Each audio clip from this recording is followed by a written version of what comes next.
네, 오늘 본문을 통해서 함께 하시는 주님이라는 제목으로 우리 말씀 드릴 텐데요. 우리 좌우로 한번 이렇게 인사해 볼까요? 주님이 우리와 함께 하십니다. 함께 인사하겠습니다. 주님이 우리와 함께 하십니다. 주님이 우리와 함께 하십니다. 주님이 우리와 함께 하십니다. 그 함께 하신 은혜가 저와 여러분에게 더 실제되기를 소망합니다. 오늘 설교 목적을 말씀드리겠습니다. 삶의 어려운 현실 속에서도 지금 나와 함께 하시는 주님을 알게 하고 보게 하는데 오늘 설교 목적이 있습니다. 여러분, 삶을 살아가다 보면 어려운 일들이 닥칩니다.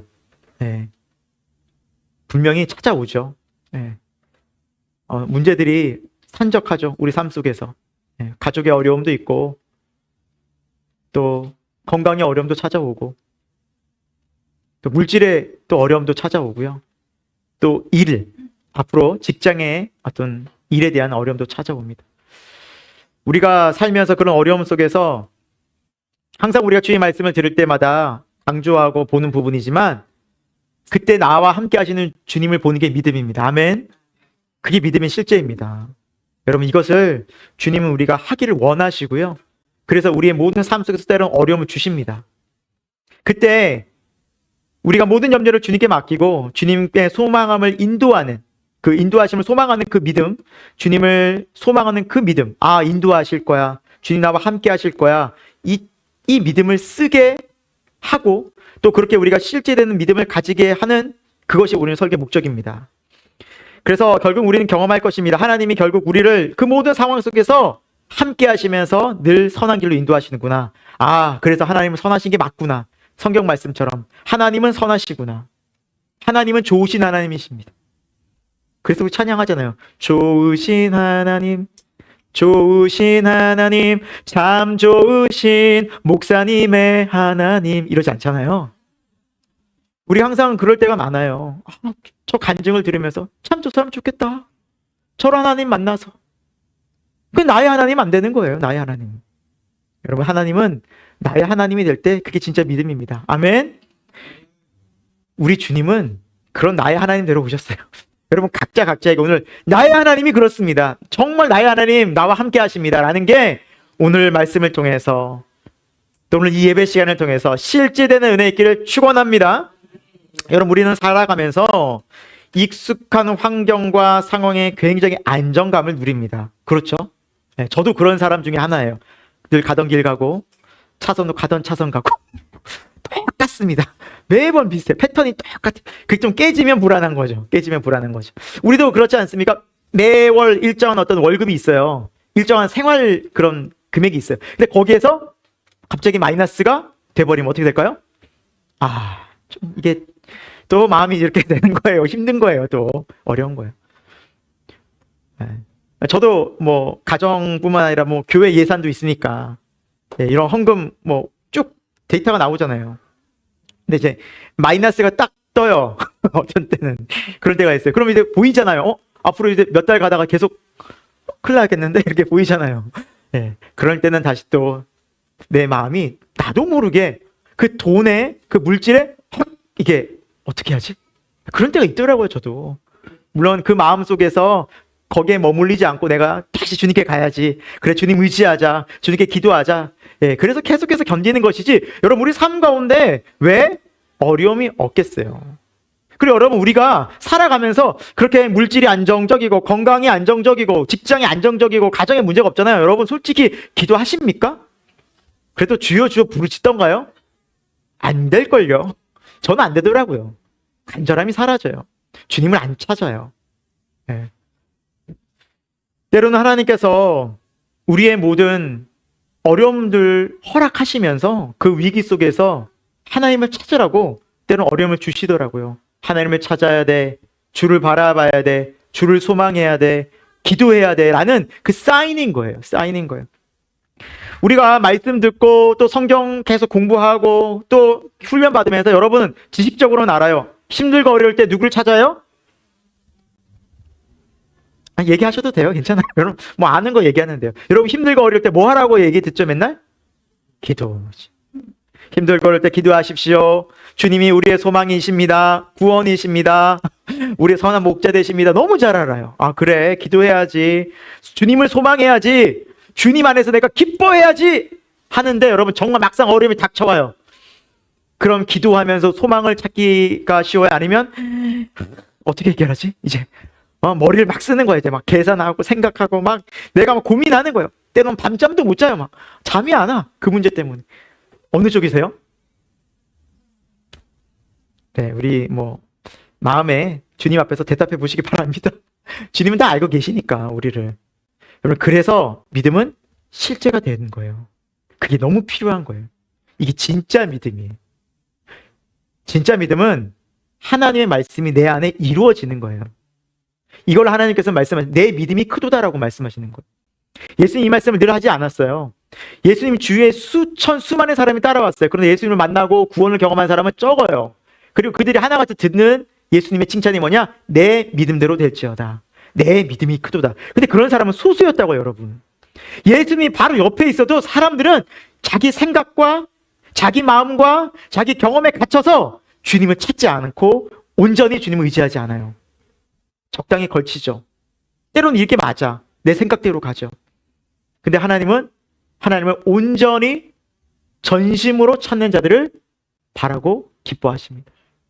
여러분 주님을 온 마음 다하여 찾는 이 예배 시간, 또 여러분 주님을 온 마음 다하여 주님을 바라보는 그 믿음 되기를 축원합니다.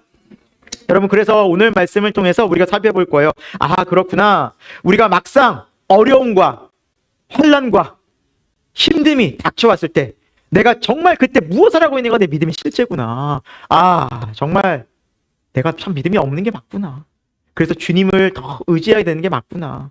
여러분 우리 자신을 온전히 겸손하게 돌아보고 그 속에서 우리가 주님을 더 찾고 주님 앞에 열심으로 나아가는 그런 시간 되기를 소망합니다. 네, 저 여러분을 낙심시키고 나무라기의 목적이 아니에요. 우리는 원래 그렇게 연약한 존재라는 거예요. 안 되는 거예요. 그래서 주님이 오신 거예요. 그리스도께서 오신 거예요. 우리 왕 대신 예수님과 함께 할 때 우리는 전혀 다른 삶을 살게 되는 거예요. 그거를 누리고 경험하는 우리 새생명 교회 되기를 축원합니다. 첫 번째 살펴볼 것은 염려를 주께 맡기라 라는 것입니다. 우리 모든 염려를 주님께 맡기라. 모든 염려. 정확하게는 모든 염려입니다. 모든 염려를 주께 맡기라. 바울은 계속해서 전도를 하죠. 우리 지난 시간에는 아테네에서 복음을 전했습니다. 그렇죠. 그런데 어땠습니까? 아테네 사람들은 복음을 잘 듣고 막 받아들이고 믿고 그렇게 부흥이 있었습니까? 아니었죠. 그렇지 않았습니다. 그들은 지적 수준이 높았습니다. 또 다양한 많은 종교들도 있었지만 그냥 기독교를 그냥 흥미로 그리고 그냥 다양한 종교 중에 하나로 봤습니다. 그런 전심으로 하나님 예수 그리스도께 나오지 못했어요. 베레아 사람들처럼 온 마음 다하여 그 말씀이 정말 그러한가? 예수가 그리스도고 하나님의 심판과 또 하나님의 구원이 있다면 우리는 정말 이것보다 중차대한 일이 없는 거예요. 생을 살아가면서 여러분 우리 생명보다 소중한 게 어디 있겠습니까? 내 생명이 걸린 문제라고 한다면 이것보다 중요한 게 어디 있겠냐고요. 여러분 우리 얼마 전에 그런 일 봤잖아요. 코로나 때. 그렇죠? 팬데믹 전 세계 그러니까 다 코로나 걸리면 줄을 서시오 하면서 그냥 거기서 검사받고 또 백신 맞으려고 줄 서가지고 우리 정말 조금만 목숨이 위협당한다 싶으면 우리는 다른 것도 하지 않아요. 조금만 우리가 문제 생겨 보십시오. 검사 받았는데 암일 것 같습니다. 딱 들어봐요. 벌써 검색하고요. 그 암 관련돼가지고 자료 찾아보고요. 그 잘하는 병원 찾고 우리가 그렇게 움직일걸요. 저도 그랬거든요. 갑상선암에 걸렸을 때. 검사하고 찾아보고 어떤 병원 가야 돼. 여러분 사람이 움직여져요. 내 생명이 딱 걸리는 문제라면. 예수님이 그런 분이에요, 여러분. 예수님 우리 영혼을 구원하러 오셨어요. 영원한 심판에서 구원하러 오셨어요. 영생을 주러 오셨어요. 하나님의 심판, 영원한 심판, 지옥에서 우리를 건지러 오신 분 예수님이에요. 믿으시면 아멘.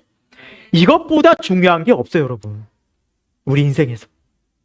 그래서 예수님은 가장 존귀하신 분이 우리에게 생명을 주러 왔기 때문에 오늘 그 말씀들이 우리에게 다시 한번 깊이 있게 와닿길 소망합니다. 베레아 사람들은 이런 마음으로 말씀을 들은 거예요. 이게 진짜인가? 진짜라면 내 인생이 달라질 텐데, 이게 진짜라면 얘기가 달라지는 건데, 내가 지금 살아가고 먹고 사는 이 삶에 이게 전부가 아니라는 건데, 그런 마음으로 말씀을 들은 거예요. 그렇게 믿음이 생긴 거예요. 그 말씀이 역사하시는 거예요. 그래서 이렇게 아덴 지역의 사람은 베레아 지역 같이 믿음으로 받아들이지 않아서 결국에는 아덴에서는 교회가 세워지지 않았어요. 결국 바울은 등지고 오늘 말씀처럼 고린도에 이동하게 됩니다. 이 아덴에서 고린도까지는요, 걸어서 한 이틀 거리입니다. 걸어서. 배로 가면 한 4시간, 바다로 가면. 근데 바울은 또 그 긴 여정의 시간을 보내면서 고린도에 오게 되었습니다. 여러분, 고린도서는 여러분 잘 알다시피 많이 우리가 읽은 또 성경책이기도 합니다. 그 지역의 바로 이름을 따서 고린도서를 우리가 읽고 본 배경, 이 고린도 지역은 상업과 무역이 아주 발달한 인구가 한 40에서 60만 정도 아주 대도시였습니다. 그러면서 많은 사람들이 무역을 하고 또 돈이 많이 도니까 사람들은 자연스럽게 향락주의, 우상주의에 빠지게 됩니다. 굉장히 타락했어요. 그러니까 물질주의로 가득했기 때문에 사람들은 그 물질을 자신의 정욕과 육신의 만족을 위해서 썼던 지역이 바로 고린도 지역이었습니다. 그래서 고린도는 그러한 많은 죄적인 타락들이 있었던 도시이기도 했습니다. 이곳에서 본격적으로 바울의 사역이 시작됐는데, 그런데 오늘 말씀에 바로 그 얘기가 나오지 않고 두 명의 인물이 나옵니다. 바로 아굴라와 브리스길라 부부입니다. 우리 한번 본문 말씀 볼게요. 2절, 3절 읽습니다. 시작. 아굴라라는 본도에서 난 유대인 한 사람을 만나니 유대인은 명하여 로마에서 떠나라 한 고로 그가 그 안에 브리스길라와 함께 이달리아로부터 새로운지라 바울이 그들에게 감해 생업이 같으므로 함께 살며 일을 하니 그 생업은 천막을 만드는 것이더라 라고 말씀하고 있어요. 여러분, 성경에는 한 절이라도 한 단어라도 의미 없는 게 없습니다. 왜? 이거는 하나님에 대한 말씀이고 그리고 우리에게 영원한 구원에 대한 말씀이기 때문에 단 한 단어라도, 정말 한자라도 의미 없는 게 없습니다. 그런데 지금 두 절이나 아굴라와 브리스길라 부부에 대해서 설명을 해놓고 있어요. 그럼 우리가 이들 부부에서 좀 아는 게 굉장히 유익하거든요. 예. 오늘 말씀처럼 이들은 부부였는데 남편이 아굴라예요. 아내가 브리스길라예요. 그래서 성경이 다른 곳에 보면 브리스길라와 아굴라라는 표현을 참 많이 써요. 아내 이름이 먼저 나와요. 그것은 다른 게 아니라 보통은 이제 남편들의 이름이 먼저 나오는데 이 아내가 굉장히 신앙적으로 당시 교회에 영향력이 훨씬 컸던 사람인 것으로 추측돼요. 예. 그래서 누구든지 이름을 내면 브리스길라 하면 훨씬 더 아굴라? 누구지? 브리스길라 남편? 이렇게 되는 거예요. 그러니까 누구의 남편으로 할 정도지 이 여성인 브리스길라가 훨씬 더 믿음의 영향력이 컸던 사람인 거예요. 그래서 여러분, 성경은, 하나님은요 꼭 남성만 쓰지 않아요. 여성도, 자매들도 믿음이 좋고 귀함이 이렇게 귀하게 쓰임받는다는 걸 여러분 잊지 마시기 바랍니다. 예, 그래서 믿음으로 주님 앞에 굳건히 서면 됐는데요. 일단 남편 아굴라부터 소개를 하면 이 사람은 오늘 본문에니까 본도 출신이다 그래요. 유대인이에요. 유대인인데 유대인이면서 그리스도인이었어요. 유대인이면서 그리스도인. 그러니까 예수님을 믿는 사람이었죠. 다 유대인 중에 그리스도인이 뭐 다라고 볼 수는 없는데 소수예요. 그 중에 이 아굴라도 포함되어져 있었던 사실입니다. 그리고 이 아굴라라는 사람은 이제 여러 가지 자료에 의하면 노예 출신이었는데 이곳에 잡혀왔다가 열심히 또 일하고 또 때가 돼서 자유인이 됐어요. 그런 사람이었는데 그의 직업은 천막 만드는 일이었어요. 바울과 직업이 같죠. 근데 반면에 이 브리스길라라는 여인은요, 로마 귀족 브리스가 출신이에요. 그러니까 로마인이에요. 그러니까 이 아굴라라는 이 사람은 노예 출신의 유대인인데 그러니까 직업적으로나 신분적으로 굉장히 그 당시에는 이제 신문제 사회니까 천한 사람인 반면에 이 브리스길라라는 여인은 브리스가라는 로마의 귀족 가문이었어요. 예, 그래서 귀족 출신이에요. 로마인이면서. 여러분 지금도 그렇지만 예전에는 그 귀족들과 결혼하는 건 거의 불가능했거든요. 근데 어떻게 결혼했을까? 이 브리스길라라는 여인이 예수님을 믿는 그리스도인이 됩니다. 믿음이 있는 거예요. 믿음이 있고 보니까 로마 사람들은 어때요? 다 우상을 섬기고 돈은 많지만 권력은 있지만 다 우상 숭배자들이에요. 타락했어요. 그러니까 이 브리스길라라는 여인은 남편을 어떤 사람 찾은 거예요? 믿음의 사람 찾은 거예요. 믿음의 사람. 굉장히 귀한 여인이죠.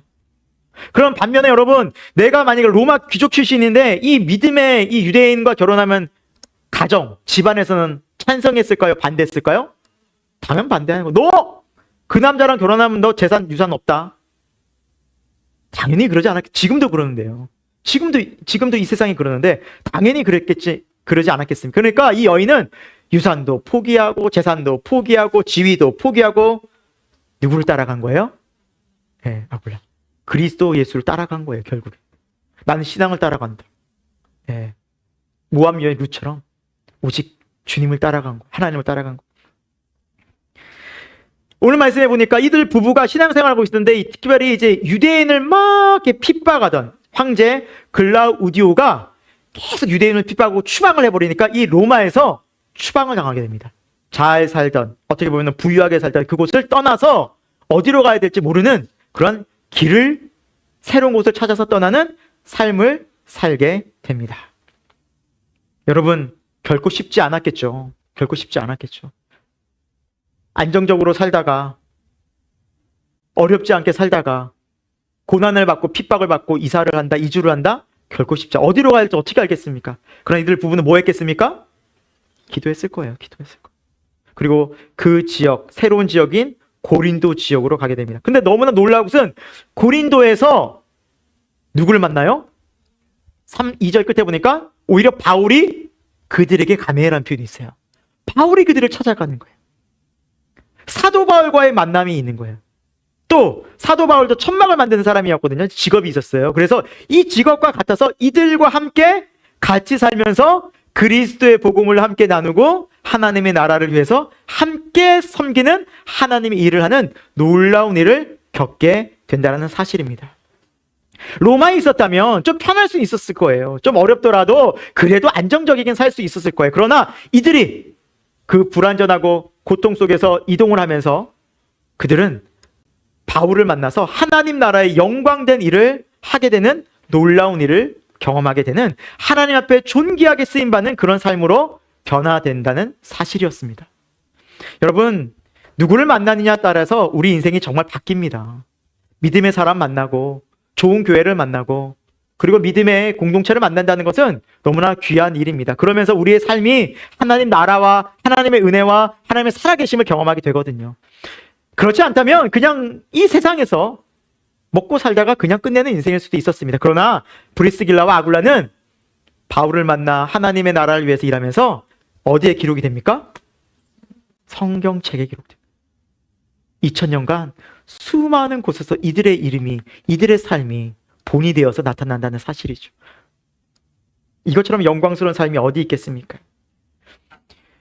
당장 눈앞에 닥친 환난과 로마 황제의 그 핍박이 있었지만 여러분, 그들은 불평하지 않고 기도하면서 하나님의 선하신 인도하심을 따라 이동했어요. 오히려 그것이 오히려 하나님의 더 큰 뜻, 더 큰 섭리, 더 큰 계획 가운데 그들이 귀하게 쓰임받는 통로가 되었다는 사실을 우리는 꼭 기억해야만 할 것입니다. 여러분, 갑작스럽게 이사를 하고 이주를 한다? 쉽지 않아요. 그 당시로는 더더욱 그래요. 지금처럼 이삿짐 센터 차가 있는 것도 아니에요. 포장이사가 되는 것도 아니에요. 자기가 짐 쓸 것만 갖고 가야 돼요. 많이 갖고 가지도 못해요. 그리고 얼마나 강도의 위협, 도적의 위협이 많습니까? 그리고 어떤 지역에 가든지 여러분, 새로운 곳에 정착한다는 것은 얼마나 어렵습니까? 그러나 그들은 그 위험 요소를 다 뛰어넘어 지금 이동을 합니다. 오직 믿음으로, 오직 기도로. 그 모든 염려와 고통과 힘든 상황을 누구에게 맡겼을까요? 주님께 맡긴 거예요. 우리 베드로전서 5장 7절 같이 읽겠습니다. 시작. 주께 맡기라. 이는 그가 너희를 돌보심이라. 아멘. 여러분, 염려가 왜 없었겠냐고요. 이들에게 반드시 염려가 있어요. 염려가 있어요. 우리도 이 지역에서, 이 한국 땅에서 이사하는 것도 염려가 많은데 다른 지역으로, 타 문화권으로 간다는 건 염려가 보통 염려가 아니죠. 그런데 염려를 맡긴 거예요. 여기서 맡기다라는 헬라어는 여러분 완전히 던져 버리다라는 의미가 있어요. 손에서 떠난 거예요. 하나님께 맡겼다면 손에서 떠난 거예요. 더 이상 이것은 내 문제가 아니에요. 내가 이제 붙잡고 있는 게 아니에요. 기도라는 것은. 기도라는 것은 뭐냐면 하나님 앞에 문제를 딱 맡겨드리는 거예요. 이제 내 손을 떠난 거예요. 주님께서 인도해 주옵소서. 주님, 내 길을 인도해 주옵소서. 한 시골에서 할머니가 무거운 짐을 딱 머리에 이고 이렇게 가고 있었는데요. 어떤 한 젊은 사람이 이제 경운기를 탁 타고 가다가 할머니가 너무 무거우니까 할머니한테 얘기한 거예요. 할머니, 경운기 뒤에 타세요. 아유, 고마워 젊은이 하면서 이제 경운기에 모시고 탁 탄 거예요. 그래서 이렇게 한참 가고 할머니가 잘 계신가 타고 계신가 하고 이제 이 젊은 사람이 뒤로 딱 들어오는데 할머니가 경운기에 앉아서 계속 보따리를 쥐고 있는 거예요. 계속 앉아서. 아유, 할머니 무거운 짐 좀 내려놓고 편하게 가세요. 그렇게 말하자 할머니가 이렇게 얘기하는 거예요. 태워주는 것도 고마운데 내가 무거운 짐까지 어떻게 내리냐. 괜찮아, 그냥 가라고. 이 짐 이고 가겠다고. 여러분, 이거는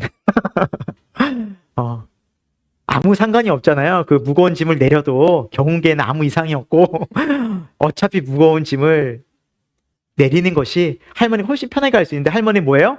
그 생각한다고 다 안 내리는 거예요. 그냥 무거운 짐을 잃고 하는 거예요. 여러분, 이것은 참 우리에게도 귀한 교훈이 돼요. 뭐냐면 우리가 교회에 와서 열심히 기도하고 찬송하고 막 셀라눈도 하고 위로와 소망받고 하는데 마음 한켠에는 아유, 이 문제까지 내가 하나님께 맡겨야 되나, 이것까지 내가 기도해야 되나, 또 계속 그 문제를 안고 살아가는 사람들이 있어요. 그럴 수 있어요. 그러지 말라라는 거예요. 하나님께서 그거 더 우리가 맡기고 안 맡기고 하나님께 큰 문제가 아니에요, 여러분. 하나님은 경운기보다 못한 분이 아니에요. 모든 것을 하실 수 있는 분이셔요. 오히려 이런 분도 있을 수 있어요. 또 교회 와서 하나님께 무거운 짐을 다 내려놓고 또 이렇게 다 주님 앞에 맡기고 이제 돌아가면서 그 무거운 짐을 챙겨가는 거예요. 또 교회에서만 잠깐 내려놓는 거죠. 예배 시간만에 내려놓고 이제 월요일부터 내가 지고 살아요. 교회 와서는 내려놓고 월요일부터 내가 지고. 이것 또한 맡기는 거예요, 안 맡기는 거예요? 안 맡기는 거예요. 맡기는 건 뭐예요? 다 내려놓는 거예요, 주님 앞에. 왜 교회에서만 내려놓습니까? 계속 내려야 되지 않겠습니까? 여러분, 오늘 내려놓는 김에 계속 내려놓기 바랍니다. 이게 믿음이에요. 그 문제가 또 떠오를 수 있어요. 염려. 또 찾아와요. 그럼 뭐예요? 내려놨지. 주님 맡깁니다. 계속 그 기도 드리는 거예요. 주님은 내가 맡기는 거예요. 이게 믿음이에요. 이게 믿음이에요. 그 믿음을 쓰시는 게 신앙생활인 거예요, 여러분. 한 번 맡긴다고 해서 끝난 게 아니에요, 여러분. 계속 기도하시는 거예요. 계속 기도하시는 거예요. 사랑하는 여러분에게 이런 놀라운 주님의 은혜가 있길 축원합니다. 여러분, 우리가 이제 주님 앞에 믿음으로 맡겼다면 뭘 기다려야 돼요? 주님의 일하심을 기도하면서 기다리는 거예요, 소망 중에. 주님 어떻게 일하실까? 왜? 기도했으니까. 응답이 올 거 아닙니까? 이게 기도예요, 여러분. 기도하고 기다리고 하나님 어떻게 일하실지를 기다리는 게 기도라고요. 기도 생활이에요. 하나님께 맡깁니다. 하나님 의지합니다. 말은 해놓고 내가 혼자서 다 또 막 이리저리 분주하게 뛰어다니고 생각하고 고민하고, 이게 무슨 신앙생활입니까? 이거는 기도하고 맡기는 게 아니에요. 성경적이지 않아요. 기도하고 맡기는 거는 하나님께서 일하심을 기다리고 소망하는 겁니다. 할렐루야.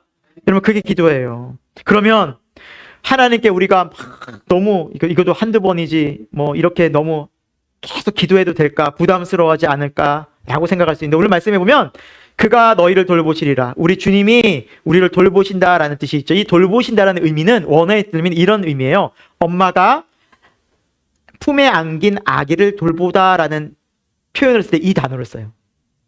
그러니까 엄마가 품에 안긴 아이를 돌보다 할 때 이 단어를 쓴다고요. 여러분, 엄마가 품에 안은 아이를 돌볼 때는 모든 것을 다해서 돌보는 겁니다. 그리고 품에 안긴 아이는 엄마 품이 제일 안전하다는 거 압니다. 이게 관계예요. 주님 안에서 우리가 돌봄을 받는다는 건 이런 거예요. 품에 아이를 안고 있는 엄마는 누구보다 강하지 않습니까? 물론 다는 안 그렇더라고요. 주에는 자기 삶에 바빠서 가시는 분이 있겠지만 대부분의 이제 엄마들 품에 아이를 안고 있으면 강해요. 제일 강해요. 이 아이를 지키기 위해서. 하나님도 마찬가지입니다. 여러분, 우리가 무슨 힘이 있어서 세상의 염려와 근심과 걱정과 불안에서 자유할 수 있어요? 절대 못해요, 우리는. 우리가 무슨 힘이 있어서 그 어려움들을 이기고 극복할 수 있겠냐고요? 절대 안 돼요. 그러니까 하나님 말씀하시는 거예요. 그 문제 내게 맡겨. 내가 너를 돌볼 거야. 이게 믿음이에요. 할렐루야.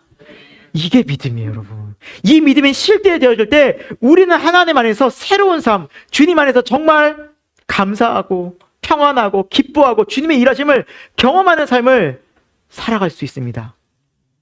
한두 번이 아니에요. 매 순간 이렇게 살면 매번. 이게 바로 신앙생활입니다. 하나님은 지치지 않으시는 분이십니다. 하나님의 힘과 능력은 마르지 않습니다. 영원합니다. 누구보다 크시고 우리를 사랑하십니다. 그렇기 때문에 여러분, 기도하는 자들은, 믿음으로 하나님을 찾는 자들은, 이렇게 맡기고 돌보심을 소망하는 자들은 하나님의 돌보심을 반드시 경험하게 될 줄로 믿습니다. 브리스길라와 아굴라가 이제 그런 삶을 살게 됐다라는 것, 너무너무 귀하고요. 이제 성경은 이 브리스길라와 아굴라의 삶에 대해서 이렇게 평가를 하고 있어요. 로마서 16장 3, 4절인데 바울이 브리스길라 아굴라와 함께 하면서 이들에 대한 이렇게 평가를 합니다. 같이 읽어볼게요. 시작. 너희는 그리스도 예수 안에서 무난하라. 그들은 내 목숨을 위하여 자기들의 목까지 내놓았나니 나뿐 아니라 이방인 모든 교회도 그들에게 감사하느니라. 아멘. 예수 안에서 나의 동역자 됐. 나의 동역자라는 거예요. 어느 정도로요? 이 브리스길라와 아굴라는 목숨까지도 내줄 만큼. 그러니까 온전히 주님 나라를 위해서, 교회를 위해서 헌신했다는 거죠. 그 헌신이 이방의 많은 교회들도 그를 보고 너무 고맙다, 브리스길라 아굴라, 이렇게 칭찬받던 사람들이 이들 부부였던 거예요. 사랑하는 여러분, 우리의 삶이 주님을 온전히 바란다면 주님께서 우리의 가는 길을 인도하실 뿐만 아니라 이 세상에서도 하나님의 나라와 하나님의 교회에서 칭찬 듣는 놀라운 일이 일어날 줄 믿습니다. 우리가 그런 하나님의 귀한 믿음의 사람들 되기를 축복합니다. 우리 4, 5절 말씀 계속해서 사도행전 우리 본문 말씀 읽을 텐데요. 우리 4절, 5절 보겠습니다. 시작. 안식일마다 바울이 회당에서 강론하고 유대인과 헬라인을 권면하니라. 실라와 디모데가 마게도니아로부터 내려오매 바울이 하나님의 말씀에 붙잡혀 유대인들에게 예수는 그리스도라 밝히 증언하니 라고 말씀합니다. 여러분, 바울은 가는 곳마다 예수가 그리스도라는 것을 담대하게 전했습니다. 이것보다 중요한 것, 이것보다 소중한 것은 없기 때문입니다. 그리고 오늘 4절에 보니까 유대인과 헬라인에게 다 전했다는 것, 차별 없는 복음을 말합니다. 이 복음은 인종, 계급, 성별, 나이, 직업, 모든 것을 초월하여 누구든지 이 복음을 듣고 예수님의 복음을 듣는 사람들이 이 믿음이 생긴다면 하나님은 다 구원하신다는 말씀입니다. 이 세상 모든 사람들에게 복음은 동일합니다. 할렐루야. 그래서 우리가 믿고 우리가 전할 때 정말 이 복음이 들려지는, 또 이 복음을 믿게 되는 사람들은 다 구원을 얻는데요. 이 복음을 계속해서 전하는 바울이 어떤 어려움을 겪습니까? 6절에 보니까 그들이 대적하여, 또 유대인들이 막 대적하고 비방하고 막 비웃는 거예요. 그때 바울이 말하기를 옷을 털면서 이르되 너희 피가 너희 머리로 돌아갈 것이요 나는 깨끗하니 이후에는 이방인에게로 가리라 라고 말해요. 그러니까 얼마나 대적이 심했던지 바울이 너무 힘든 거예요. 비방하고 모욕하고 유대인들이. 그러자 다른 곳으로 가게 됐어요. 여러분, 때로는 우리가 복음을 전할 때 모든 사람들이 복음에 반응하지 않는다는 것도 알아야 돼요. 그러면 돌아서는 거예요. 그리고 복음을 듣는 사람에게 가서 얘기하면 돼요. 여러분, 복음에 반응하지 않고 복음을 들으려고 하지 않고 대적하는 사람들에게 따로 시간을 낭비할 필요는 없다라는 게 성경이 말씀하고 있는 원리예요. 복음은요, 여러분, 설득이나 설명이나 강요해서 생기는 게 아니에요. 복음은요, 예수 그리스도의 말씀을 듣고 내 마음이, 내 영혼이 움직여지는 사람들이 있어요. 그들이 변화를 받아요. 그러니까 우리가에게 중요한 것은 뭐냐? 복음을, 내가 만난 예수님을 그대로 전하면 되는 거예요. 그게 증인이에요. 뭐 말을 더 잘할 필요도, 설명을 잘할 필요도, 뭐 설득할 필요도 없어요. 그냥 내가 만난 예수님 전하면 돼요. 하나님 말씀 그냥 있는 그대로 전하면 돼요. 그런데 놀라운 것은 이 복음을 듣고 하나님의 백성들, 준비된 양들은 반응을 보여요. 그게 정말 그래요? 정말 구원이 있어요? 정말 예수님이 하나님의 아들이에요? 천국이 정말 있습니까? 이렇게 반응을 보이는 사람들에게 계속해서 복음을 전하고 말씀을 알려주면 그들이 구원받는 거예요. 사랑하는 여러분에게 간절히 저는 축원하고 소망하는 것은 복음에 반응하는 여러분 되기를 소망합니다. 복음을 비방하고 무시하면 안 돼요. 어느 순간 복음의 문이 닫혀버리는 때가 와요. 이건 저주예요, 저주. 슬피 울며 이를 가는 그런 일이 벌어져요. 성경적으로. 죽음의 때 얼마나 그 공포가, 그 두려움이 찾아오는, 이 누구도 막아줄 수 없는, 이젠 돌이킬 수 없는 그때가 온다니까요. 여러분, 범사에 기한이 있고 때가 있다고 성경 말씀하지 않습니까? 구원의 때가 있는 거예요. 사랑하는 여러분에게 말씀 들려질 때, 예수 그리스도의 복음이 선포될 때, 예 주님, 아멘 주님 하고 온 마음 다하여 주님 앞에 나오는, 그래서 구원의 은혜를 경험하는 저와 여러분 되길 축원합니다. 두 번째, 우리는 늘 함께 하시는 주님을 만나고 알아야만 합니다. 주님은 우리와 늘 함께 하십니다. 모든 상황 속에서 함께 하십니다. 우리 본문 말씀인데요. 우리 7절과 8절 같이 읽어볼게요. 시작. 거기서 옮겨 하나님을 경외하는 디도 유스도라 하는 사람의 집에 들어가니 그 집은 회당 옆이라. 또 회장장 그리스도가 온 집안과 더불어 주를 믿음에 고 세례를 받더라. 아멘. 여러분, 유대인들이 그렇게 핍박하고 회당에서 복음 전하지 못하게 만드는데 7절에 보니까 거기서 옮겨버렸어요. 알았다. 다른 곳에서 나는 복음 전하겠다 했는데 하나님을 경외하는 디도 유스도라는 사람이 나타나는 거예요. 이 사람은 헬라 사람이에요. 이방인이에요. 그 집에 들어가서 복음을 전해요. 그러니까 이 사람은 오히려 유대인들도 집을 오픈하지 않는데 자신의 집을 연 거예요. 저희 집에 와서 복음 전해 주십시오. 저희 집을 복음의 도구로 사용해 주십시오. 라고 집을 오픈해 버린 거예요. 근데 그 집이 어디 있어요? 회당 옆에 있는 거예요.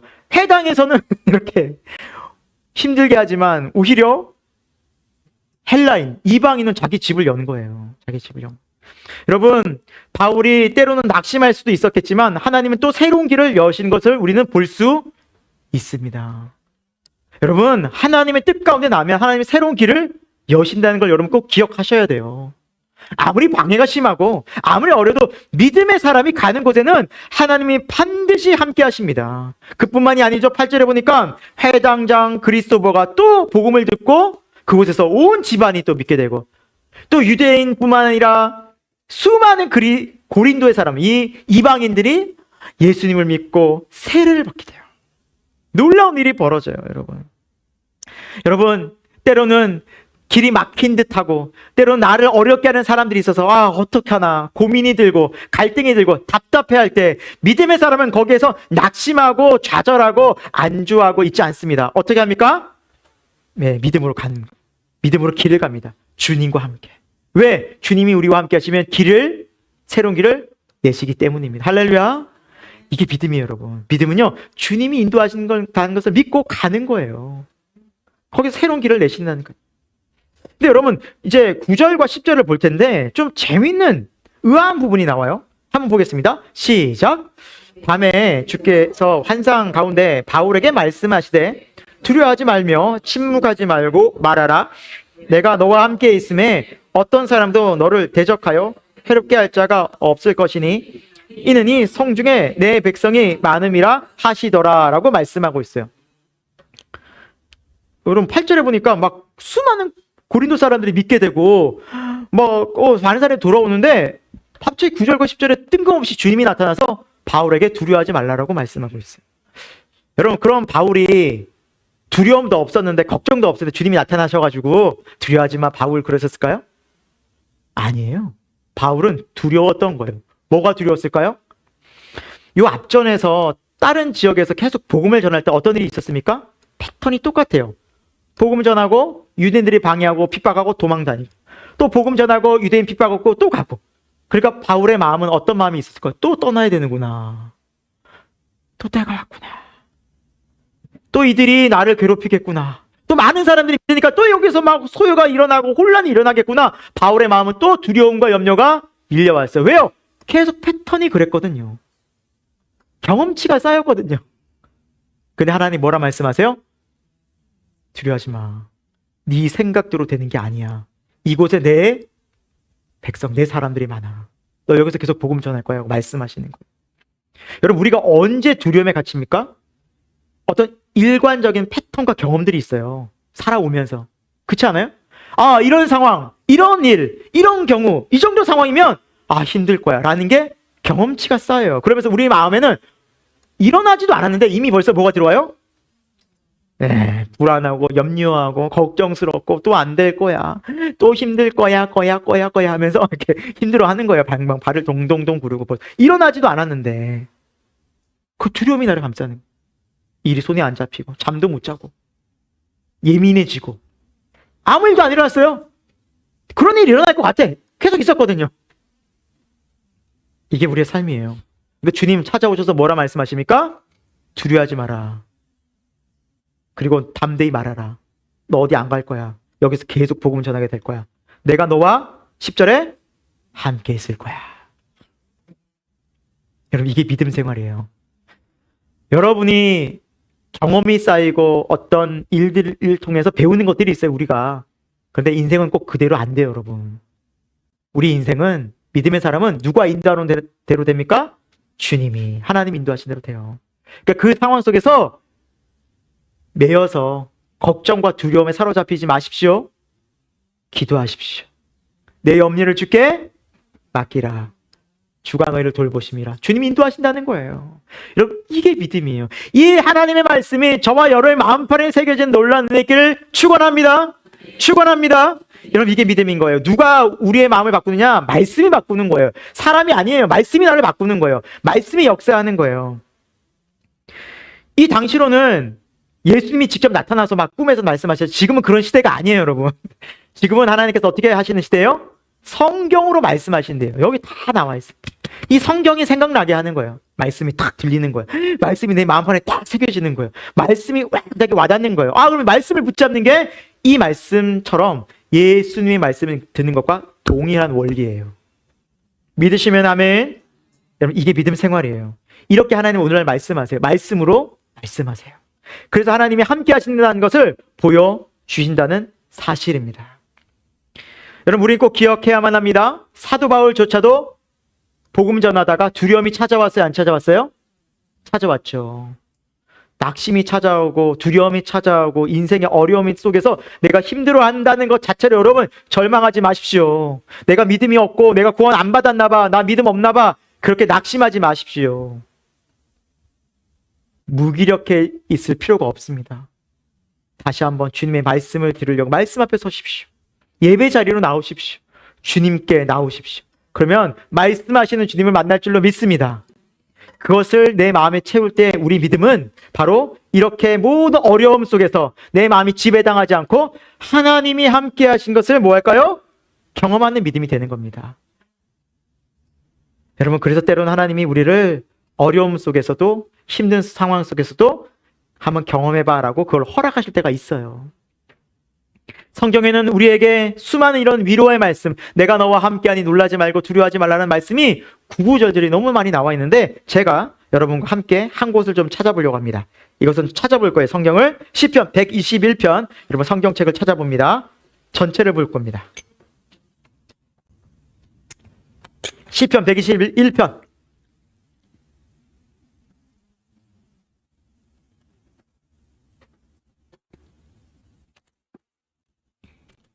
시편이요, 성경 가운데 있어요. 그래서 딱 하고 가운데 쫙 펴시면 시편이 나와요. 121편.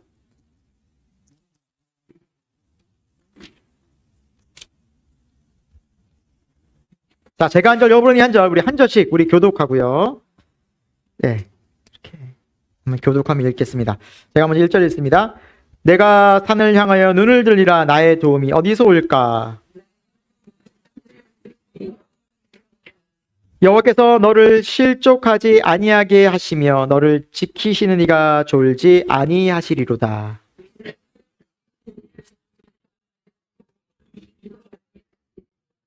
여호와는 너를 지키시는 이시라. 여호와께서 내 오른쪽에서 내 그늘이 되시나니.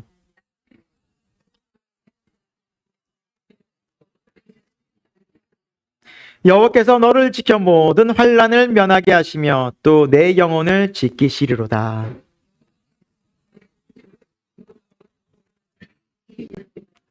아멘, 아멘. 여러분, 이 시편의 표제, 그러니까 제목이 뭐라고 나와 있어요? 보니까 성전에 올라가는 노래라고 나와 있죠. 여러분, 유대인들은 3대 절기마다 예루살렘 성전에서 절기를 지켰어야만 했어요. 유월절, 또 오순절, 또 우리 초막절, 이 3대 절기를 지켜야 했는데, 이 절기에 지키려고 집에서부터 예루살렘까지 올 때에는 거리가 예루살렘 성에서 가까운 사람들은 큰 문제가 없겠지만 멀리 있는 사람들은 몇 박 며칠로 왔어야만 했어요. 걸어오니까. 뭐 교통편이 좋은 게 아니니까. 적어도 1박은 했어요. 자, 그러면은 가족들과 함께 짐을 싸서 오는데, 여러분, 중간에 길이, 또 중간에 오면서 강도의 위협, 짐승의 위협, 밤에는 또 잠을 자야 되니까 추위와 또 더위와 또 여러 가지 질병과 고통이, 위험이 있을까요, 없을까요? 있는 거예요. 당연히 있죠. 가족들과 함께 텐트를 치고 가야 되는데 왜 없겠냐고. 그러면서 이 사람들은 오면서 이 시편을 노래하는 거예요. 여호와께서 나를 지키시고 주무시지도 않고 졸지도 않고 낮에 해와 밤에 나를 해치 않는 것 하나님. 계속 이 시편을 외우면서 그 1박 2일, 1박 2박 3일의 길을 오고 가는 거예요. 예루살렘에서 하나님을 예배하고 하나님을 만나려. 여러분, 이 사람들의 이 시편은 외우면서 어떤 마음이 들었을까요? 그들은 절박하고 절실한 거예요. 생명과도 같은 말씀인 거예요. 왜요? 하나님이 날 안 지켜주면 강도의 위협, 강의 위협, 질병의 위협, 건강 위협이 찾아와요, 안 찾아와요? 찾아오거든요. 그러니까 이거는 생명과도 같은 말씀으로 외우고 다니는 거예요. 이게 성전을 올라갈 때 드리는 노래였어요. 오며 가며 하나님의 말씀이 우리를 지킨다. 이게 이스라엘의 신앙이었던 거예요. 여러분, 그런데 성전은 누구를 의미합니까? 예수 그리스도잖아요. 여러분, 이 원리를 잘 아셔야 돼요. 지금 예루살렘 성전에 우리 올라갈 이유가 없어요. 이스라엘로 가는 것도 아니고. 그럼 이건 무슨 의미지? 성전은요, 예수님을 상징하는 거예요. 여러분, 성전이 있는 이유는 뭐예요? 하나님이 임재를 경험하는, 하나님을 만나는 거예요. 오직 성전에서만 하나님을 만나겠다 약속하셨거든요. 그러니까 그 성전에서 하나님을 예배하고 하나님을 만나는데, 그것을 위해서 머나먼 길을 온 거예요. 사람들이 하나님 만나고 그 기쁨을 회복하고 삶의 자리로 가기 위해서. 그런데 이것이 어떻게 바뀌었냐고요? 예수 그리스도를 통해서 몸 대신, 예수님의 몸 대신 성전이 바뀌어진 거예요. 이 성전이 예수님의 몸이구나. 결국에는 우리가 성전에 간다는 의미는 예수님께로 가는 거구나. 그럼 예수님께 가면 뭐가 좋은데요? 하나님이 임재를 경험하는 거예요. 예수님을 통해서 하늘 아버지를 만나는 거예요. 내 마음에서. 그게 바로 우리가 하나님을 만나는 유일한 길이 되는 것이죠. 우리가 예수 그리스도께로 나갈 때, 예수 그리스도를 믿고 이 말씀을 암송할 때 우리는 그런 마음으로 암송하는 거죠. 주님이 나의 도움 되십니다. 낮의 해와 밤의 달이 나를 해치 않을 것입니다. 주님이 나의 산성 되십니다. 주님이 나의 도움 되십니다. 계속해서 이 말씀을 암송하면서 살아간 이유가 거기에 있는 거죠. 우리 말씀은 같이 요한복음 말씀 읽을 텐데요. 우리 19절, 20절 같이 읽어볼게요. 시작. 예수께서 대답하여 이르시되 너희가 이 성전을 헐라 내가 사흘 동안에 일으키리라. 유대인들이 이르되 이 성전은 46년 동안에 지었거늘 내가 3일 동안에 일으키겠느냐 하더라. 네, 여러분, 이것은 굉장히 중요한 의미를 갖고 있어요. 이 성전을 헐라 내가 3일 동안에 일으키리라. 그것은 예수님께서 자신의 몸을 가르쳐 말씀하시는 거예요. 예수님이 성전이거든요. 그러니까 사람들은, 유대인들은 아니 이 성전은, 헤롯 성전은 46년간 지었는데 네가 어떻게 부시고 다시 짓냐라고 말이 안 된다라고 얘기하는 거예요. 구약의 예루살렘 성전이나 헤롯 성전은 결국 누구를 가리키기 위한 상징적 의미예요? 예수님인 거예요. 왜냐하면 예수님을 통해서 하나님을 만나거든요. 성전이 중요한 이유는 하나님을 만난다는 거예요. 예수님을 통해서만 하나님을 만나는 거예요. 그래서 이 성전을 헐라 내가 다시 일으키리라. 결국에는 옛것, 그림자인 성전이 사라지고 이제 예수님이 몸된 성전이 돼서 내가 너희와 영원히 함께해서 너희가 언제 어디서든 하늘 아버지를 만나고 매 순간 길을 갈 때든지 잠을 잘 때든지 하나님과 함께하는 그 삶을 살게 할 것이다 라고 예수님이 오신 겁니다. 우리 21절, 22절 볼게요. 시작. 그러나 예수는 성전된 자기 육체를 가리켜 말씀하신 것이라. 죽은 자 가운데서 살아나신 후에야 제자들이 이 말씀하신 것을 기억하여 성경과 예수께서 하신 말씀을 믿었더라. 아멘. 아, 그렇구나. 제자들도 예수님이 십자가에서 죽고 부활하신 이후에 성전이 상징하는 것은 결국에는 예수님이었구나. 예수님을 통해서 하늘 아버지께로 갈 수 있는 이 믿음의 길을 열어주셨구나. 우리는 이제 예수님만 의지하면 예수 그리스도의 이름으로 언제 어디서든 성전에 올라간 노래를 부르며 낮의 해와 밤의 달도 나를 해치 못하리. 주와 함께라면, 주님이 나를 인도하신데 누가 나를 해야 할까? 주님이 나를 도우시는데 이게 문제야 라고 우리가 그 믿음으로 살아갈 수 있는 그 은혜를 예수 그리스도를 통해서 열어주셨다는 사실입니다. 그래서 여러분, 예수님의 다른 이름이 뭐예요? 임마누엘이에요. 임마누엘. 여러분, 이것이 믿음입니다. 이것이 예수 그리스도께서 열어주신 길입니다. 그런데요, 모든 사람이 이 길로 가지 않아요. 여전히 문제와 환경과 어려움이 닥치잖아요. 내 생각, 내 경험대로 간다니까요. 그래서 교회 다니지만 말은 해요.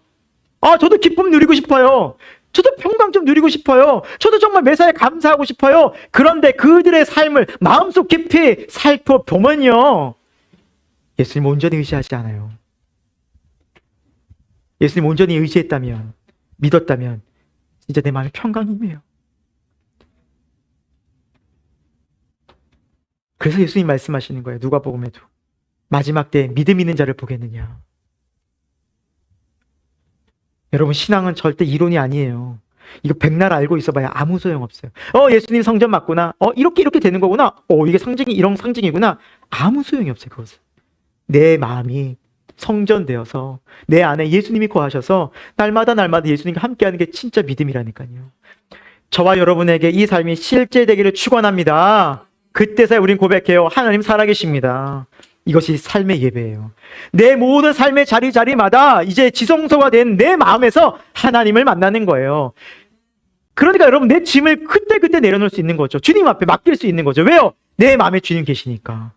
물론 이 예배 시간은 너무나 귀해요. 함께 모여서 공동체가 예배하고 뜨겁게 예배한 건 너무너무 귀합니다. 그러나 삶의 자리에서도 예수님이 내 안에 계신다면 우리는 예수님께 모든 것을 맡기고 의지하고 예수님과 함께하는 삶을 날마다 살아갈 수 있음을 믿으시기 바랍니다. 이것이 우리가 예수님을 믿는 이유고 예수님께서 이 땅 가운데 오신 이유입니다. 이것을 믿지 않으니 지금 유대인들이 저 땅을 계속해서 차지해서 저 예루살렘 성을 재건해서 뭐 하려고 그러냐면 제사 지내려고 그래요. 제사. 유대인들은 예수님 안 믿잖아요. 저들은 이 유대인이요, 바울을 핍박했던, 복음을 거부했던, 예수님이 십자가 부활을 끝까지 부인했던 그들이 지금도 저 유대인들이에요. 저들은 저 땅을 차지해서 폭력을 사용해서라도 차지해서 저기서 제사 드리려고 하는 거예요. 여전히 예수님 없이. 그건 하나님 기뻐하시는 게 아님에도 불구하고. 여러분, 오해하지 마세요. 저 사람 하나님 믿는데 왜 저러나 사람이 그렇게 얘기할 수 있는데 그건 하나님 믿는 게 아니라니까요. 하나님을 믿으면 누구를 믿어요? 예수를 믿는다고 성경은 말씀해요. 예수님의 뜻이 아버지의 뜻이기 때문이에요. 나와 아버지는 하나라는 거예요. 예수님을 거부하고 하나님을 믿는다? 어불성설이에요. 일치하지 않아요. 우리 믿음은 예수 그리스도 통해서 아버지께 하나님께로 나가는 겁니다. 그리고 오늘의 약속의 말씀들이 내 안에 실제되는 것입니다. 자, 그곳에서 바울이 예수님을 만나고 위로를 받고 다시 한번 하나님과 함께 하는 그 믿음으로, 자, 11절 같이 읽습니다. 시작! 1년 6개월을 머물며. 아멘. 지난번 그 선교에서는 계속해서 이동했죠. 이렇게 오래 머문 적이 없었어요. 1년 6개월. 고린도 교회를 새 일을 행하시는 하나님 만나는 거예요. 바울 두려워하지 마. 너 또 자꾸 이동하는 거 아니야. 내 뜻은 거기 있지 않아. 이번엔 다르라. 두려워하지 마. 내가 너와 함께. 여러분의 생각, 여러분의 경험 물론 중요하죠. 그걸 통해서 우리가 배우는 것도 있어요. 그러나 더 중요한 것은 무엇입니까? 우리 주님이 함께 하시는 겁니다. 매 순간 새 일을 행하시는 여러분, 하나님을 만나보길 소망합니다. 이것이 살아있는 신앙이기 때문입니다. 그래서 고린도 교회가 세워지게 되죠. 고린도 교회가 은혜 가운데 세워지게 됩니다. 여러분, 우리도 신앙생활 하다 보면은 어렵고 힘든 일들을 마주합니다. 그런데 여러분, 믿음의 실력은 그겁니다. 그때 기도할 수 있느냐, 그때 하나님의 말씀을 붙잡고 끝까지 하나님께 나가서 믿음으로 간구하느냐. 내 생각, 내 뜻이 있겠지만 하나님의 말씀을 내 안에 받아들이고 하나님의 인도하심을, 새 일을 행하시는 하나님을 기대하고 살아가는 게 신앙생활인 것입니다. 여러분, 이 길이 예수 안에서 열렸어요. 이게 진짜 믿음 생활이라니까요. 내 자식들을 향해서. 여러분, 내 자식들 내가 기르면 얼마나 잘 기를 수 있을까요? 자신 있으세요? 우리 부모님 모시면 내가 얼마나 잘 모실까요? 아니에요. 성경의 인물을 보면 여러분 요셉이 있죠. 요셉의 아버지가 누구입니까? 야곱이죠. 네. 요셉의 어머니는 라헬이었어요. 근데 라헬을 야곱이 제일 사랑했어요. 근데 라헬이 일찍 죽잖아요. 베냐민을 낳다가. 요셉이 어릴 때. 그러니까 가장 사랑하던 여인이 죽으니까 이 야곱의 마음에는 이 아이들도 죽을까봐 이 아이들을 전전긍긍해서 꼭 껴안고 그냥 얘네들만 그냥 보호하고 그냥 특히나 요셉을 너무너무 사랑하고 애지중지 키운 거예요. 얘만 끼고 돌아온 거예요. 그래서 나타난 현상이 뭡니까? 그 결과가 뭐예요? 형들의 질투심만 받고 미움받아서 팔려간 거예요. 여러분, 팔려간 거예요. 기껏 아버지의 왜곡된 사랑이 그렇게 키운 거예요. 잘 키운다고 야곱이 얼마나 애를 썼을까요? 밤낮 그냥 요셉 지키려고 얼마나, 요셉 잘 기르려고 얼마나 애를 썼을까요? 잘 기르는 게 아니었어요. 그대로 길러보면 요셉 어떻게 됐을까요? 망했어요. 진짜 솔직히 망했어요. 아무 쓸모없는, 아무것도 못하는 사람 되는 거예요. 근데 하나님 어떻게 키웠습니까? 그를 애굽에 보내서 종살이 시킨 거예요. 근데 누가 더 잘 기른 거예요? 하나님이 잘 길렀잖아요. 여러분, 우리 인생도 마찬가지예요. 여러분이 생각하는 인생들이 있을 거예요. 아, 이렇게 돼야 돼. 아, 여기까지 이래야 돼. 내가 생각하는 계획들이 있을 거예요. 아니에요, 여러분. 여러분 계획대로 잘 사셨습니까? 해보셔가지고. 안 돼요. 저도 그래요. 제 계획대로 했으면 망했어요. 대학교 때 이미 진로가 바뀌었어요. CCN 가수로. 했다가 망했겠죠? 네, 전 망했을 거라고 확신합니다. 안 됐을 거예요. 안 돼요. 그러니까 제 길대로 갔으면 전 100% 망했어요. 하나님 막으시고, 하나님 인도하시고, 하나님 뜻대로 가는 거예요. 때로는 왜 막히지? 답답하지? 아니에요. 그 길이 하나님이 인도하시고, 기도하면 하나님이 세계를 여시고, 여러분, 우리의 생각과 우리의 뜻보다 더 넓고 위대하신 주님을 우리가 만나는, 경험하는 그 인생 되기를 정말 축원합니다. 저는 우리 교회가 그렇게 되기를 소망합니다. 우리 교회는 114 운동을, 영성 운동을 하고 있습니다. 네. 하루에 1시간 기도하자. 발에 4장 성경 읽자. 네, 하고 있습니다. 우리가 이제 목표치기 때문에 꼭 이대로 못해도 우리가 계속 지향하는 거죠. 포기하지 않고 매일매일 말씀 보고 우리가 기도하자라는 거죠. 제가 기도하면서 이제 우리 기도 일기를 몇몇 분들과 이제 쓰고 있었어요. 그런데 이렇게 한 6개월 정도 지나면서 제 안에 하나님이 주시는 감동이 좀 있었어요. 뭐냐면, 이 기도 일기를 좀 확대해야겠다. 전 교인에게. 그래서 주안시라는 이름으로 주님 안에 거하는 시간 해서 이제 우리 교회 성도님들과 함께 하려고 합니다. 목적은 뭐냐면 매일의 시간들 속에서 주님을 의식하고 또 주님과 교제하고 주님의 마음을 알아가는 그 순간순간들을 여러분 체크하는 거예요. 해보시자는 거예요. 아마 지금 이 PPT만 가지고는 뭔지 잘 모르실 거예요. 네. 그리고 저는 이것을 강요하고 싶지 않습니다. 절대 강요가 아닙니다. 해야 되는구나. 안 하면 괜히 또 특별히 또 뭐 셀지기들 같은 경우에 더 부담 갖지 마시고 꼭 셀지기라고 해야 되는 거 아닙니다. 알겠죠? 강요 아니에요. 강요 아니고 자발적으로 했으면 좋겠어요. 정말 자발적으로. 그래서 이게 뭔지 좀 궁금하시다 하시는 분은 저한테 카톡을 보내주시면 제가 하고 있는 걸 보내드릴 거예요. 그래서 저랑 카톡으로 주고받는 거예요. 이 주안시를 저한테 보내면 제가 저의 주안시를 보내요. 물론 저나 여러분과 1대1로 가는 거기 때문에 다른 데는 얘기하지 않습니다. 그래서 이렇게 살고 이렇게 기도하는구나 라는 것을 알고 매일매일 교제하면 돼요. 그러니까 목적은 그거예요. 매일매일 어떻게 하고 구구절절 쓰다는 게 아니라 주님이 느끼는, 주님께서 주신 마음 느껴지고 또 기도하다가 이런 감동이 오고 또 뭔가 하나님 주신 마음이 있다면 그때 우리 기록하는 거예요. 그러면서 주님과 함께하는 시간들을 계속해서 내 인생에 만들어 가자는 게 목적이에요. 목적이. 그래서 저와 여러분이 결국에는 매일매일 기도하는 삶을 살게 하는데, 여러분, 기도가 우리는 때로는 일이 있을 때 기도하고 어려움이 있을 때 기도하고 딱 이제 그 문제가 끝났어요. 그럼 이제 기도가 스르르르 이제 조용해지고 잠잠해지고. 근데 여러분, 기도는 그렇게 하는 게 아니에요. 그건 진짜 예수님 믿는, 정말 주님께서 우리에게 준 기도의 목적이 아니거든요. 기도는 날마다 주님과 동행하는 거예요. 그래서 제가 이제 주안시를 하면서 우리 교회 기도 일기를 쓰는 분들과 얘기하는데 몇몇 분들이 그런 얘기를 하는 거예요. 제 주안시를 읽더니, 목사님, 기도가 생각보다 되게 쉽네요. 좀 생각보다 되게 편하게 이렇게 쓰면 되네요 라고 얘기하시는 거예요. 그러니까 기도를 너무 어렵게 생각하시고 미사오구를 다 해가지고 하나님 앞에 적어놓, 절대 그렇지 않거든요. 그냥 생각나는 대로 적어요. 그래서 되게 쉬워요. 어렵지 않고. 그러면서 날마다 주님과 동행하는 삶을 저와 여러분이 살아가게 하는데 목적이 있습니다. 물론 뭐 저에게 안 보내셔도 여러분이 써보셔도 좋아요. 예, 너무너무 유익하더라고요. 저도 이제 쓰고 있고요. 예, 저희도 목사님들끼리 써요. 종순이 목사님끼리도 쓰고 있고요. 하면서 매일매일 주님과 함께하는 게 이런 거구나. 너무너무 귀하구나. 그리고 주님 의식하니까 날마다 주님이 나와 함께하는 게 이런 의미구나. 그리고 그 하루하루가 다릅니다. 말씀을 마무리하도록 하겠습니다. 우리가 살아가는 현실, 지금 살아가는 현재 삶은 여러분이 말은 다 못하겠지만 어려움과 환난과 고난의 연속일 것입니다. 그리고 또 끊임없이 넘쳐나는 죄의 유혹들, 욕심들, 내 마음에 다가오는, 밀려오는 현실과 마주합니다. 여러분, 그때가 중요합니다. 그때 우리는 또 내가 애를 쓰고 내 힘대로 하려고 하고 또 안 되는 줄 알면서도 계속해서 내 고집대로 살아가는 방식이 있고, 또 하나는 이제 내 상황과 형편을 하나님께 맡기는 거예요. 정말 기도하는 거예요.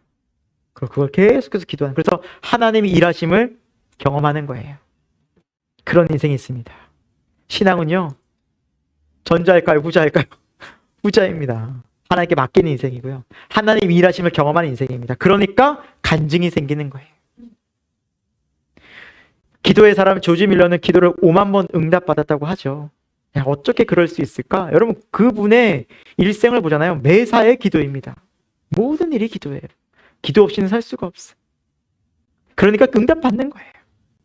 하나님의 사랑을 경험하는 거예요. 수많은 일들을, 말도 안 되는 놀라운 일들을 삶 속에서 경험하는 거예요. 우리가 오늘 주님의 귀한 말씀을 함께 들었습니다. 여러분, 주님이 우리와 함께 하십니다. 하나님의 약속은 선명하고 지금 인류 역사상 이 약속의 말씀은 바뀐 적이 없습니다. 하나님은 신실하시기 때문입니다. 단, 우리가 하나님 앞에서 성실하지 않습니다. 왜요? 우리는 자꾸 마음이 딴 데 가요. 하나님과 함께 하기보다는 내 뜻, 내 생각이 너무 강해요. 그래서 예수님께서 말씀하시잖아요. 나를 따라오려느냐? 날마다 나의 자기 십자가를 지고 자기를 부인하고 나를 따를 것. 자기 부인이 그런 거예요. 전 할 수 없군요, 주님. 그래서 주님 오셨군요. 하나님, 제 생각은 이렇습니다. 그래서 제 생각이 주님 앞에 옳습니까? 잘못됐다면 제가 굴복하기 원합니다. 이것이 자기 십자가에서 죽는 삶입니다. 이런 은혜가 저와 여러분 가운데 실제되기를 예수 그리스도의 이름으로 축원합니다. 기도하겠습니다. 하나님, 우리는 날마다 하루하루 일생을 살아갑니다. 그런데 우리의 삶을 살아가면서 예수님께서 오셔서 예수님과 함께하는, 하나님과 함께하는, 주님 안에 거하는 놀라운 은혜의 삶을 허락해 주셨음에도 불구하고 우리의 생각, 나의 고집, 나의 뜻대로 살면서 우리는 하나님을 잊고 기도의 능력도, 말씀의 능력도 경험하지 못한 채 살아갈 때가 많음을 고백합니다. 그리고 회개합니다. 사랑하는 주님, 이 시간 다시 한번 주님 앞에 나아가기를 원합니다. 온 마음 다해 나아갑니다. 온 힘 다해 나아갑니다. 주님을 더욱더 사랑하고 그 사랑함이 우리 가운데 가슴 가득 채워져서 우리 주님 온전히 따라가는, 그래서 우리 주님의 좋으심을, 우리 주님의 얼마나 우리를 사랑하시는지를 실제 경험하여 감사하고 찬송하고 기도하는 일생 될 수 있도록 역사하여 주옵소서. 예수 그리스도의 이름으로 기도합니다. 아멘. 사랑하는 주님, 오늘 우리는 하나님을 예배했습니다. 하나님은 참 살아계시고 역사하시며 우리 예배를 기뻐 받으시는 분이신 줄 믿습니다. 하나님, 오늘 우리는 주의 말씀을 들었습니다. 하나님의 말씀은 살아있고 생명이 있으며 능력이 되십니다. 하나님의 말씀 우리 마음판에 새겨 주의 말씀을 따라가는 주님의 양들이 되기를 원합니다.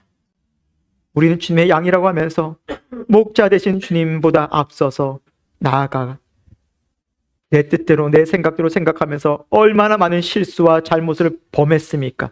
그렇게 후회하는 인생을 살았음에도 불구하고 또다시 나의 고집과 나의 아집이, 내 생각들이 앞서서 주님보다 앞서 나가는 어리석은 길을 가고 있지는 않습니까? 주여, 회개하기 원합니다. 주님 뒤 따라가기 원합니다. 주님 따라가는 믿음 되어져서 주께서 역사하시는, 주님께서 일하시는, 주님께서 기도를 통해서 응답하시는 삶을 경험하는 삶 되게 하여 주옵소서. 하나님, 주님보다 앞서갈 수는 없습니다. 말씀보다 앞서갈 수는 없습니다. 겸손하게 날마다 기도하는 믿음 되어져서 주님께서 기뻐하시는 믿음, 깨어있는 믿음, 살아있는 믿음, 정말 참된 신앙인으로 살아갈 수 있는 우리 새생명교회 될 수 있도록 성령의 은혜를 부어 주옵소서. 우리 잘 아는 아이들이 있습니다. 어릴 적부터 예수님을 잘 경외하고 주님을 잘 믿으며 주님 따라가는 제자들 될 수 있도록 하나님, 이들의 삶에 은혜를 베풀어 주옵소서. 주님 앞에 나오면서 귀한 헌금 드립니다. 우리의 마음을 담아 드립니다. 정성을 담아 드립니다. 우리 삶을 통하여 하나님 앞에 더 기쁨으로 드리는 다윗과 같은 인생 될 수 있도록 인도하여 주옵소서. 지금은 우리 주 예수 그리스도의 은혜와 하나님 아버지의 영원하신 사랑하심과 성령 하나님의 감화 감동 역사하심이 날마다 우리 주님을 따르며 주님과 함께하는 삶을 다시 한번 살아가기를 기도하고 다짐한 우리 새생명교회 모든 교우들의 마음 가운데, 또 저들의 삶 속에, 일터와 가정 속에 지금부터 영원토록 함께하옵시기를 간절히 축원하옵나이다. 아멘.